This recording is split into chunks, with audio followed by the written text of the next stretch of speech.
Hey, what's up, guys? Welcome back to my channel. I'm Rashawn427. Today I have another Omnibus Overview, and this is actually on Uncanny X-Men Volume 1.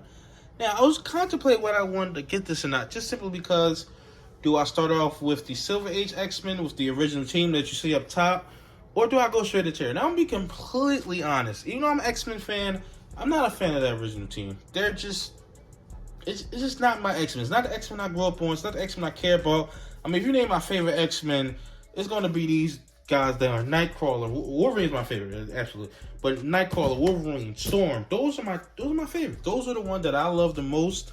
Just to me personally, I know some people would love the classic one and stuff like that. Just like in the movies, people say they should start out with the classic one. I don't see them doing an X-Men movie without Wolverine. So, I mean, it just depends on the way they do it and stuff like that. They did First Class, even though Wolverine was still in it. But this is the X-Men team that I love right here. And this is what took X-Men to the next level. So, I mean, I'm not wrong about what I'm saying right now, because this is what took X-Men to that next level and what made the X-Men what they actually are today. But you see, looking at this cover, I mean, I think it's absolutely amazing, right? I love it how it's like ripping through the pages where it's like they're all like taking it back, because it's like the X-Men are coming through. Giant Size X-Men, brand new team. Deadly Genesis. I believe it's called like the second Genesis X-Men right here. And you see right here, you see it actually says, oh shoot, I'm trying to get it right. Marvel Omnibus, the Uncanny X-Men by Chris Claremont, who I always heard about. And this is by Cockrum and Bryn. I hope I said those names right. Entertaining far beyond is contemporary. My bad. I'm going to show you that. Far beyond is contemporary. You see, this actually collects, I want to show you guys right here. This actually collects Giant Size X-Men #1, which actually wasn't written by Claremont.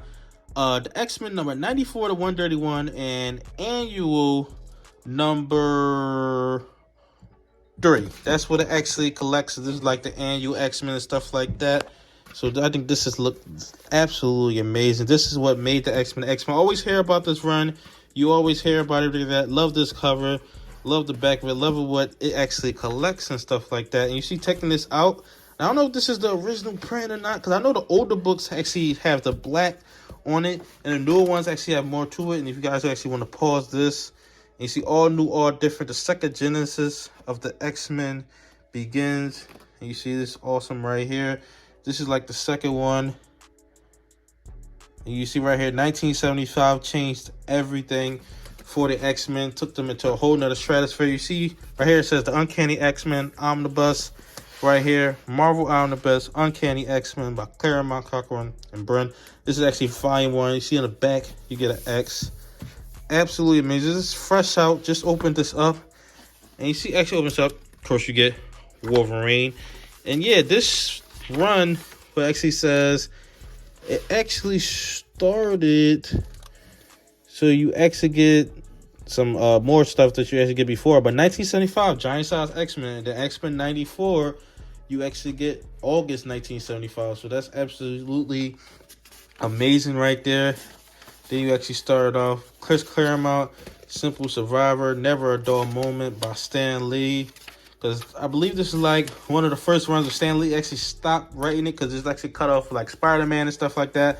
We actually stopped writing because, of course, he wrote like all the first ones for all that. But this is the original cover right here.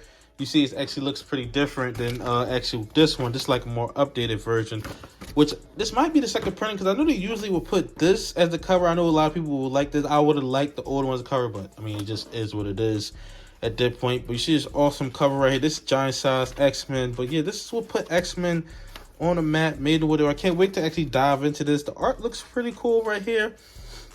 You see, this is Cyclops. Now, I'm not the biggest fan of this Cyclops suit. I like him with the hair out.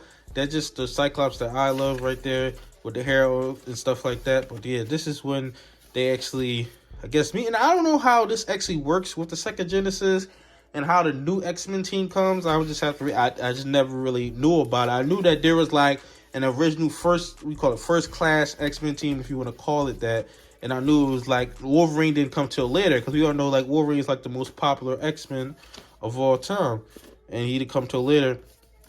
I know some people, I don't know how you could disagree that Wolverine is not the most popular, but I guess I can understand why some people would disagree with that. She's really, really cool art. You get Death Star Rising. You get some old stuff. You see Mutant Mailbox. So this is really cool. But this is what took X-Men to like a whole nother level. made them what they are. And of course, going into the 80s and the 90s, because that was like X-Men and Spider-Man. Those were the two big ones. Because remember, when I was growing up, X-Men and Spider-Man were the thing. Iron Man and Cat, they didn't become the thing until the 2010s, till the movies actually came out. But the comic books is what made X-Men and Spider-Man what they actually are. You know, growing up as a true X-Men fan, watched the X-Men animated series, watched all the movies, even though there was things that even as a kid, it was things, of course, they were in their costumes and stuff like that. You get a lot of cool artwork in this one right here. You get Wolverine, Logan right there.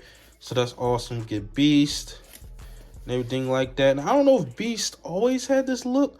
I believe Beast got this look in like this series. I don't know if he got it before. I would just have to just read it. But I probably am one day going to go back and get the original X-Men. But it's like, do I really care to go back and get that? If this is the version of X-Men I like the most, and this is where that version of X-Men actually starts. So do I actually care to get that?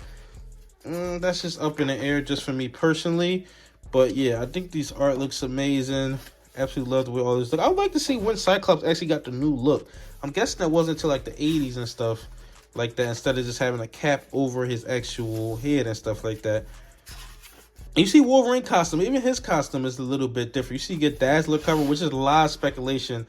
Is she coming in, or now I believe this is her first appearance right there. I believe that's what that is. But as far as the back of the book, what you actually get, you get a lot of cool stuff. You get Outsiders. You get some cool stuff with Storm, stuff like that. You get Nightcrawler. This is like their first introduction. See Foom 10.